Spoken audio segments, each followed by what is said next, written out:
Hey everybody, I hope you're doing well and staying healthy. Today I want to share with you a book, a children's book that I bought sometime last year. I thought it might be good for Sunday school or for chapel, but as I was thinking and praying about what I wanted to say to you today, I thought it might be a good reminder for all of us, no matter our age. The book is called The Plans I Have for You, and it's based on the well-known verse from 29:11 that says, "For I know the plans I have for you, declares the Lord. Plans to prosper you and not to harm you, plans to give you hope and a future." It's a verse often used for child dedications and graduations, and for good reason. It's a wonderful reminder to young people that God has a unique plan for them as they begin new journeys, whether that journey is childhood or college or a new job. But Jeremiah 29:11 wasn't originally written for children or for graduates. It was a line in a letter that the prophet Jeremiah wrote to the people of Judah who were in exile in Babylon, people who were mostly well beyond childhood and people who were definitely not donning a cap and gown.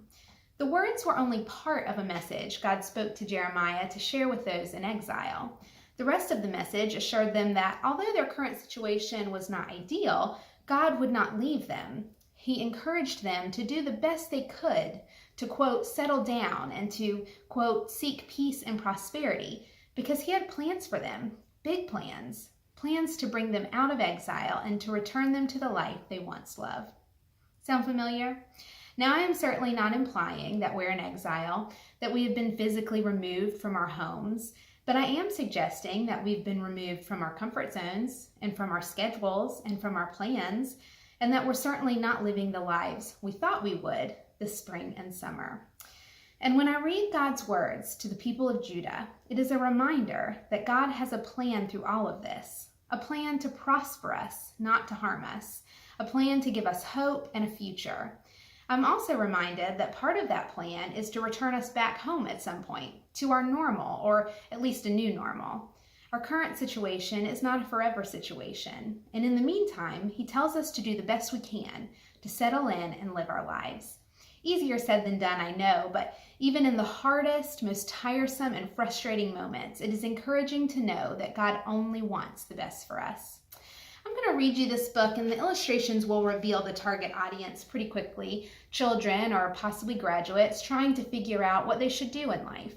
But I hope that you'll listen to the words and find comfort in the fact that God's plans for us don't just include a profession.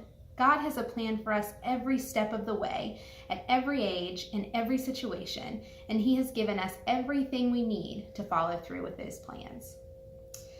The Plans I Have for You by Amy Parker, illustrated by Vanessa Brantley Newton. And here we see that verse from Jeremiah 29:11. The plans I have for you. Hey you, I've got big plans for you. Yes, you, and you, and you over there too. I need you in a hospital, and you at the zoo. You'll be an entomologist in a forest in Peru. You are my hands and my feet there on earth. I've given you a purpose. It's been there since birth. Oh, it's no little purpose. I don't do things small. Yours is the most humongous purpose of all. Yes, this job is for you, and only you can do it. I'm counting on you, so come on, get to it. You'll find what you need right there in your skin. I thought it all through when I put that stuff in.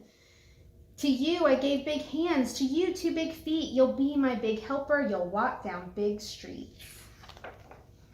I've left you instructions right here in my book, so open it often and take a good look.